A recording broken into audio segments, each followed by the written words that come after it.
Bismillahirrahmanirrahim. Assalamualaikum warahmatullahi wabarakatuh. Alhamdulillahilladzi hadana li hadza wa ma kunna linahtadiya laula an hadana Allah. Asyhadu an la ilaha illallah wahdahu la syarika lah wa asyhadu anna Muhammadan abduhu wa rasuluhu alladzi la nabiyya wa la rasula ba'dah wa ba'd. Kaum muslimin arsyadani Allah wa iyyakum jami'an. Insyaallah bertemu lagi dengan kajian kita dalam pembahasan syarah Al-Qawaid Al-Arba'. Insyaallah kita akan memasuki halaqah atau pertemuan kelima. Kita akan memasuki kaidah yang ketiga. Berkata Syekh Muhammad ibn Abdul Wahhab rahimahullahu taala, anna Nabiy sallallahu alaihi wasallam dhahara ala unasin mutafarriqina fi ibadatihim. Minhum man ya'budul malaikata wa minhum man ya'budul anbiya'a was salihin wa minhum man ya'budul ashjara wal ahjara wa minhum man ya'budul syamsa wal qamar. Wa qatalahum Rasulullah sallallahu alaihi wasallam wa lam yufarriq bainahum. Kaidah ketiga adalah bahwasanya Nabi sallallahu alaihi wasallam beliau muncul di tengah manusia di mana mereka bermacam-macam dalam bentuk peribadatannya, atau mereka bermacam-macam di dalam menyembah yang diibadahinya. Wa minhum man ya'budul malaikah, di antara mereka ada yang beribadah kepada para malaikat. Wa minhum man ya'budul anbiya was salihin, ya, di antara mereka ada yang beribadah kepada para nabi dan orang-orang saleh, dan di antara mereka ada yang beribadah kepada pepohonan dan bebatuan, dan di antara mereka ada yang beribadah kepada matahari dan bulan. Qatalahum Rasulullah sallallahu alaihi wasallam lam yufarriq bainahum. Dan Rasulullah SAW memerangi mereka semuanya dan tidak dibedakan di antara mereka. Wa dalilu qauluhu ta'ala, dan dalilnya adalah firman Allah Ta'ala, wa qatiluhum hatta la takuna fitnatu wa yakuna ad-dinu kulluhu lillah. Dan perangilah mereka sehingga tidak ada lagi fitnah, tidak ada lagi kesyirikan yang dimaksud, dan sehingga seluruh ketaatan hanya bagi Allah.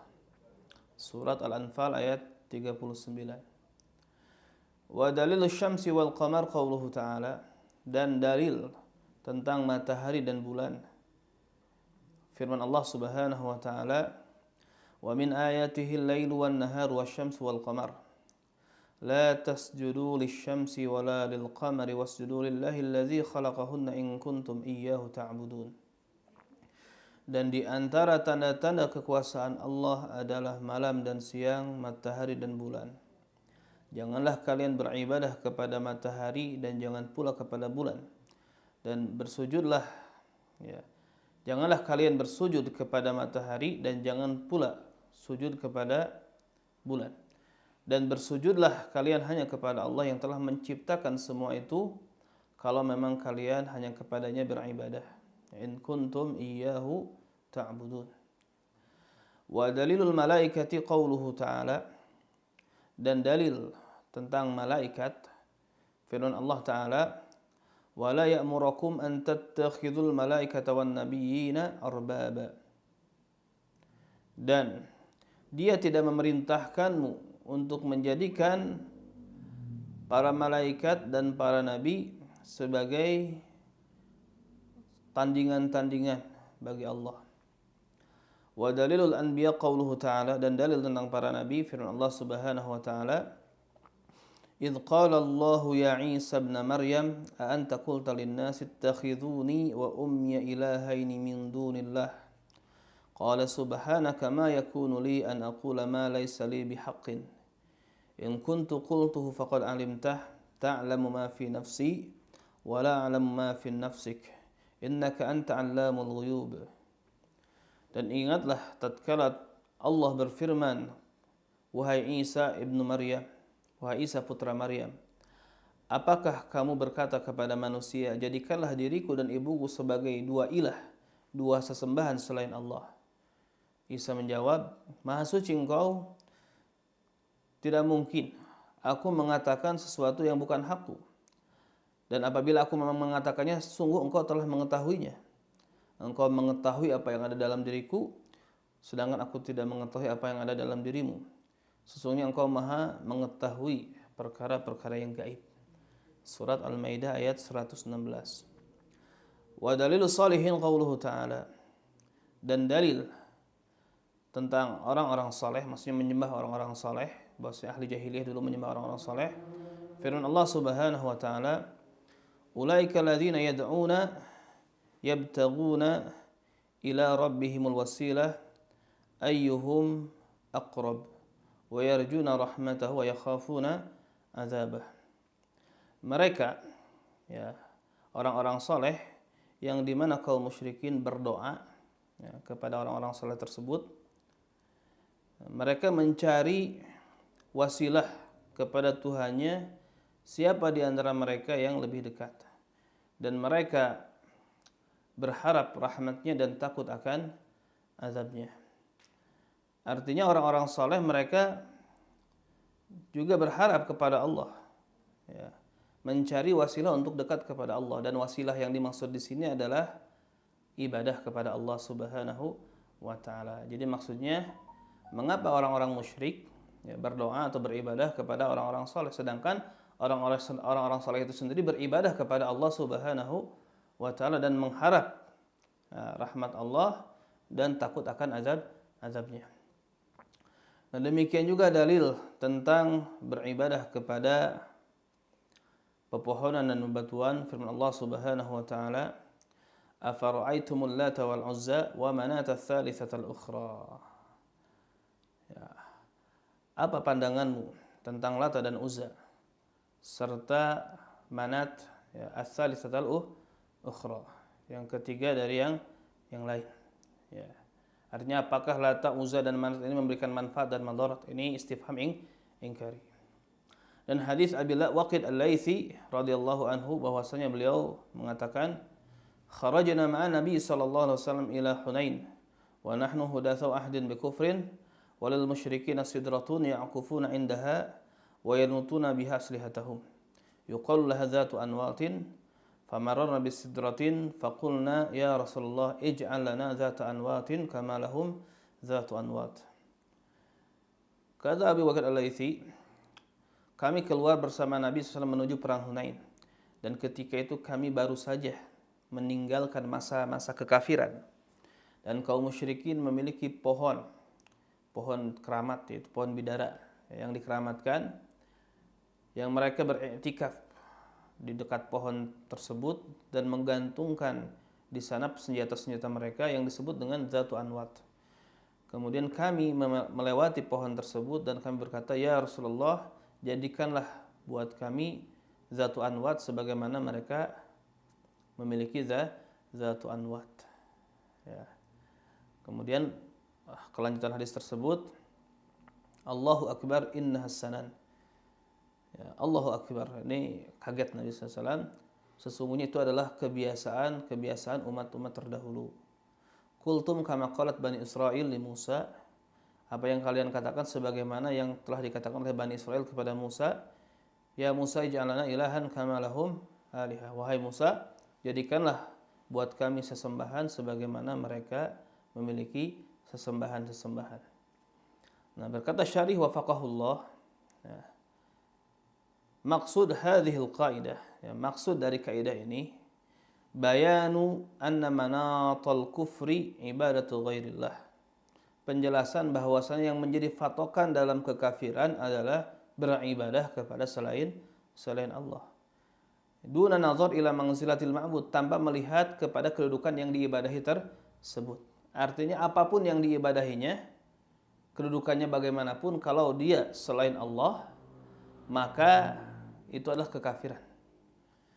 Nah, jadi di sini Syekh Muhammad ibn Abdul Wahhab hendak membantah sebagian musyrikin yang beralasan, ya, bahwasanya dulu orang jahiliyah itu mereka menyembah berhala. Ya. Mereka kenapa musyrik? Karena menyembah berhala. Sedangkan kita nggak nyembah berhala. Kita hanya menjadikan para wali, orang soleh atau nabi itu sebagai perantara dalam beribadah kepada Allah. Maka penjelasannya enggak, dulu juga nabi itu muncul ya, di tengah-tengah umat manusia yang mereka itu bermacam-macam dalam peribadatannya. Ada yang beribadah kepada malaikat, ada yang beribadah kepada para nabi, ada yang beribadah kepada orang saleh, ada yang beribadah kepada bebatuan dan pepohonan. Artinya Nabi tidak membedakan mereka. Nabi memerangi mereka dan tidak membedakan mereka. Artinya Nabi tidak membedakan, wah ini kelompok ini mereka beribadah kepada malaikat. Misalkan malaikat kan dekat dengan Allah, kemudian Nabi menganggap mereka sebagai muslim, enggak seperti itu. Jadi Nabi tidak membedakan apapun yang diibadahinya selama beribadah kepada selain Allah, maka mereka itu kufur dan musyrik. Nah. Baik. Faman abada nabiyya wal waliyya wal malaka, kata pensyarah ya, Syekh Al-Utsaimin hafizahullah taala, barang siapa yang beribadah kepada nabi dan wali atau malaikat, kaman abada syajara wal hajara wa ajram al falak, itu sama dengan beribadah orang yang beribadah kepada pepohonan ya, bebatuan atau benda-benda langit ya. Fa Nabi sallallahu alaihi wasallam dhahara ala unasin mutafarriqin fi ibadatihim, karena Nabi SAW muncul berdakwah di tengah umat manusia yang mereka itu bermacam-macam di dalam peribadatannya, sebagaimana yang disebutkan oleh musannif tadi. Ay mutafarriqina fiha, berbeda-beda di dalamnya dari sisi apa? Min jihati ma'luhatiha allati abuduna, dari sisi yang mereka sembah ya, dari sisi ilah-ilah yang mereka sembah ya. Maka isim masdar di sini ibadatihim ini ya, diposisikan isim maf'ul, yaitu ma'budatihim ya, yang disembah oleh mereka. Lidilala ala thubuti ma'nal ibadah al-muradi wastiqrarihi. Ya, karena apa? Menunjukkan tetapnya makna ibadah yang dimaksud dan ya telah memang tetap makna tersebut ya. Taib. Fayakunul maksud fi kalamihi al-ma'budat dal ibadat, sehingga yang dimaksud di dalam kalimat ya adalah al-ma'budat, yang disembah, bukan ibadahnya. Jadi manusia ketika itu beribadah kepada yang disembahnya itu bermacam-macam. Nah, itu yang dimaksud dari apa? Kalimat ala dhahara ala unasin mutafarriqina fi ibadatihim. Nah, kemudian wa yubayyinuhu qawluhu ba'dahu, dan dijelaskan oleh perkataan setelahnya, minhum man ya'budul malaikah, di antara mereka ada yang beribadah kepada para malaikat, wa minhum man ya'budul anbiya was salihin, di antara mereka ada yang beribadah kepada para nabi dan orang-orang saleh, wa minhum man ya'budul asyjar wal ahjar, dan di antara mereka ada yang beribadah kepada pepohonan dan bebatuan, wa minhum man ya'budus syamsa wal qamar, dan di antara mereka ada yang beribadah kepada matahari dan bulan. Wa qad qatalahum Rasulullah sallallahu alaihi wasallam wa akfarahum ya. Dan Nabi telah memerangi mereka, Rasulullah SAW telah memerangi mereka dan mengkafirkan mereka, walam yufarriq bainahum, dan tidak membedakan di antara mereka. Fa ainahum wa in ikhtalafu fi ma'budatihim qad ijtama'u fi ja'li syai'in minal ibadah li ghairillah. Nah, karena mereka walaupun berselisih di dalam ya peribadatannya ya, walaupun apa? Jadi mereka walaupun berselisih fi ma'budatihim, atau berbeda-beda di dalam hal-hal yang mereka sembah, ya sesembahan-sesembahannya. Nah, faqad ijtama'u fi ja'li syai'in minal ibadah li ghairillah. Tapi mereka itu sama, sepakat mereka menjadikan sesuatu dari ibadah untuk selain Allah. Alladzi huwa mujibu kufrihim, yang itu menyebabkan mereka harus dikafirkan. Fa akfarahumun nabiyyu sallallahu alaihi wasallam wa qatalahum, maka Nabi sallallahu alaihi wasallam mengkafirkan mereka dan memerangi mereka. Ya. Wa qad dzakara al-musannif adillata ma qararahu min tafarruqihim fi ma'luhatihim. Nah, maka penulis ya Syekh Muhammad ibn Abdul Wahhab menyebutkan dalil-dalil apa yang beliau tetapkan di dalam min tafarruqihim fi ma'luhatihim, ya. Apa yang beliau tetapkan dari berbeda-bedanya mereka di dalam sesembahannya, ya. Faqauluhu, maka ungkapan beliau, wa dalil syamsi wal qamar, dalil tentang matahari dan bulan, wa ma ba'dahu, dan yang setelahnya, yuradu bihi dalilu wuqu'i ibadatihi min dunillah, dalil bahwasanya terjadinya peribadatan mereka kepada selain Allah Subhanahu wa taala. Nah, fataqdirul kalam, maka makna lengkap dari kalimat tersebut, dalilu ibadatihim asyamsa wal qamar, dalil bukti bahwasanya mereka beribadah kepada matahari dan bulan. Thumma dalil ibadatihim asyajar wal hajar, kemudian dalil peribadatan mereka kepada pohon dan bebatuan. Ila akhir ma dzakar, sampai akhir yang beliau sebutkan. Nah, wa kullul adillah allati dzakaraha li hadhil anwa' min al-ma'budat hiya min al-Qur'anil Karim. Maka seluruh dalil-dalil yang beliau sebutkan, ya, untuk mendalili macam-macamnya yang mereka ibadahi, yaitu dalil dari Al-Qur'anul Karim. Siwa ahadi dalilil asjar wal ahjar fahuwa minas sunnah, ya, kecuali salah satu di antara dua dalil yang menjelaskannya, dalilil asjar wal ahjar, tentang pepohonan dan bebatuan, itu ada satu hadis atau ada satu dalil dari sunnah, yaitu hadis Abi Waqid al-Laitsi radhiyallahu anhu, ya, yaitu beliau berkata, kharajna ma'an Nabi sallallahu alaihi wasallam ila Hunain, ya, kami telah keluar bersama Nabi sallallahu alaihi wasallam menuju perang Hunain. Al-hadis, ya. Hadis tersebut akhrajahu Tirmizi, ya, dikeluarkan oleh Imam Tirmizi, wa isnaduhu sahih, dan sanadnya sahih, ya, kata pensyarah. Nah, walil musannif rahimahullah ta'ala kalamun hasan fi taqrir hadzal ma'na min ikfarihim wa qitalihim fi kitab kasfi syubuhat fa innahu dzakara fihi thamaniyata wujuhin minal adillah. Maka penulis, itu Syekh Muhammad bin Abdul Wahhab rahimahullah ta'ala, memiliki kalimat yang baik, ya, untuk menetapkan makna ini, yaitu mengkafirkannya mereka dan memerangi mereka, itu orang-orang musyrik, di dalam kitab Kasyfus Syubuhat. Nah, beliau menyebutkan 8 wujuh atau 8 sisi di antara dalil-dalil, ya. Selesai sudah kaidah yang ketiga. Kita masuk kepada kaidah yang keempat. Nah, qala al-musannif rahimahullah, al-qaidatu rabi'ah, kaidah yang keempat, ana musyriki zamanina agladhu syirkan minal awwalin. Li'anna al-awwalina yusyrikuna fi ar-rakha'i wa yukhlisuna fi syiddah. Wa musyriku zamanina syirkuhum daiman fi ar-rakha'i wa syiddah. Bahwasanya kaum musyrikin zaman kita ini lebih parah kesyirikannya, lebih berat kesyirikannya daripada generasi awal. Dikarenakan generasi awal mereka menyekutukan Allah di dalam kondisi lapang atau senang dan mengikhlaskan ibadah ketika kondisi sulit. Wa musyriku zamanina syirkuhum daiman. Orang musyrik di zaman kita ini kemusyrikannya itu terus-terusan, ya, baik dalam kondisi lapang maupun kondisi sulit. Wa dalilu qauluhu ta'ala, dan dalil adalah firman Allah Ta'ala, fa idza raqibu fil fulki da'ullaha mukhlishina lahuddin falamma najjahum ilal barri idza hum yusyrikun.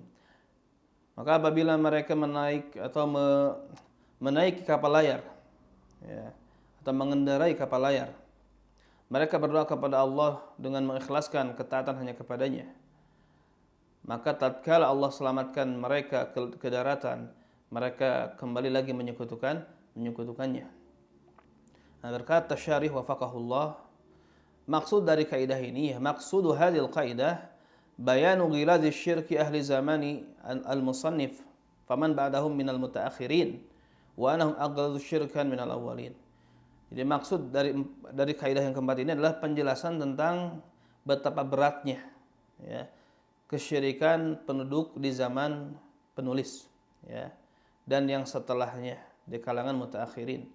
Jadi mereka itu aghladu syirkan minal awwalin, lebih berat kesyirikannya, lebih parah kesyirikannya dibanding generasi awal, ya. Taib. Wa manfaatu taqrir gilazihi, maka manfaat, kenapa di sini dijelaskan, ditakrir, ditetapkan tentang betapa besarnya kesyirikan ahli zaman Syekh dan yang setelahnya. Ya, al-i'lam bi annahum aula bit takfir wal qital minal musyrikin al-awwalin. Artinya apa? Pemberitahuan bahwasanya mereka lebih utama untuk dikafirkan dan diperangi daripada kaum musyrikin generasi awal. Wa huwal musarrah bihi fi kitabil musannif al-akhar, Kasfus Syubhat. Nah, ini dijelaskan secara gamblang di dalam kitab musannif yang lain, yaitu Kasfus Syubhat. Ya. Wa dzikrul musyrikin ta'yinun lil kufri alladhi wusifu bihi. Nah, maka penyebutan musyrikin, ya, penyebutan musyrikin di dalam kaidah keempat ini, ya, ini merupakan ta'yin, ya, ta'yin bagi kekufuran yang mereka disifati dengan kekufuran tersebut sebelumnya, ya. Jadi ta'yinul lil kufri alladhi wusifu bihi qablu. Fi qaulil musannif, dalam ungkapan musannif rahimahullah, annal kufar alladzina qatalahum Rasulullah sallallahu alaihi wasallam. Bahwasanya orang-orang kafir yang diperangi oleh Rasulullah sallallahu alaihi wasallam. Fa innahu ya'ni al-kufar alladzi kafaru bisyirki. Yaitu apa? Orang-orang kafir yang mereka kufurnya disebabkan perbuatan syirik. Nah, insyaallah sampai di sini saja yang kita bahas. Namun ada nanti satu pertemuan lagi, ya, pendalaman mengenai mengapa, ya, kesyirikan di zaman Syekh Muhammad bin Abdul Wahhab itu lebih berat, lebih parah dibanding kesyirikan di generasi awal. Nanti pensyarah menyebutkan pemaparan yang lebih gamblang, alasan-alasannya. Ya. Subhanakallahumma bihamdik asyhadu an la ilaha illa anta astaghfiruka wa atubu ilaik. Assalamualaikum warahmatullahi wabarakatuh.